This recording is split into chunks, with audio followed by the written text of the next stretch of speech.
Listen, can you hear that? It's the sound of silence, but not an empty one. This is the heavy, weighted silence of the earth, of stone and of bone. It's the silence of the forgotten catacombs, a place where history doesn't just sleep. It waits. They say that miles beneath the bustling streets of a city, it doesn't matter which one, they all have their secrets buried deep.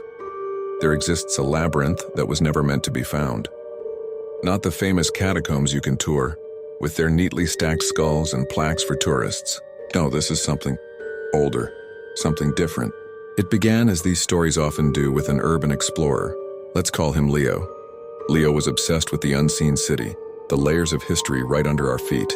He'd found forgotten subway stations, sealed off plague pits, and hidden rivers.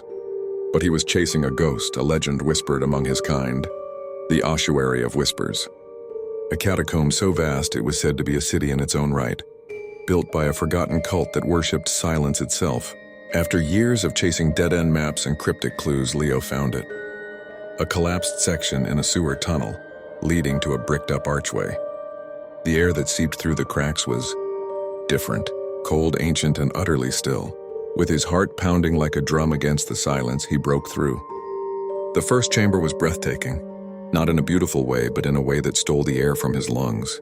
The walls weren't made of stone. They were made of femurs, tibias, and ribs, all intricately woven together like a macabre tapestry. And the skulls were all arranged facing inward, as if watching something in the center of the room. There was no dust. Not a single particle danced in his headlamp's beam. It was as if the air itself was preserved, held captive. He ventured deeper, his footsteps the only sound in a world that had forgotten noise. The architecture grew more complex. Spiral staircases made of spines, archways of pelvic bones. It was monstrous, yet it had a horrifying artistry to it. He felt an overwhelming sense of reverence, a feeling that he was trespassing in a sacred, silent church. That's when he first heard it, a faint whisper. It wasn't a voice, not exactly. It was more like the idea of a sound, a phantom vibration against his eardrum. He stopped, holding his breath. It was gone. He convinced himself it was just the blood rushing in his ears, the strain of the descent. But as he went deeper, the whispers grew more frequent. They seemed to come from the skulls themselves, weaving around him in the still air. They weren't words, they were emotions. He felt waves of sorrow so profound it made his knees weak, flashes of anger so hot it felt like a fever, glimpses of a love so deep it was agonizing. It was the residue of every life that ended up in these walls, their final silent screams and sighs echoing for eternity. Leo was both terrified and mesmerized. He had to document it. He pulled out his camera, but the moment he turned it on, the screen filled with static and a high-pitched whine pierced the silence. The whispers instantly stopped. The oppressive quiet returned, but this time it felt angry. Accusing, he quickly shut the camera off. And the whispers returned, but they had changed. They weren't just echoes of the past anymore. They felt aware. They were focused on him. He felt them probing his mind, sifting through his memories, his fears, his own quiet despairs. A new feeling washed over him, one that hadn't been there before. Hunger. A deep, gnawing hunger for silence, for stillness, for an end to the noise of his own thoughts, the beating of his own heart. He realized the cult hadn't worshipped silence, they had fed it.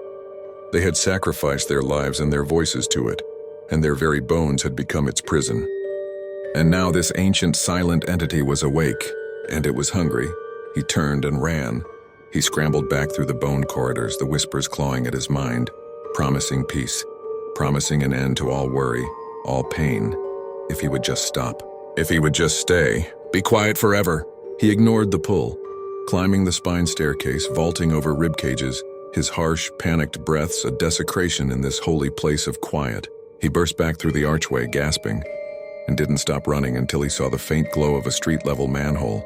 He never went back. He destroyed his maps, burned his notes. He tried to tell his story, but the words felt hollow, a pale imitation of the terrifying truth. People thought he was crazy. But sometimes, late at night, when the city finally stills and the world grows quiet, he can still feel it. A faint phantom pull from deep within the earth.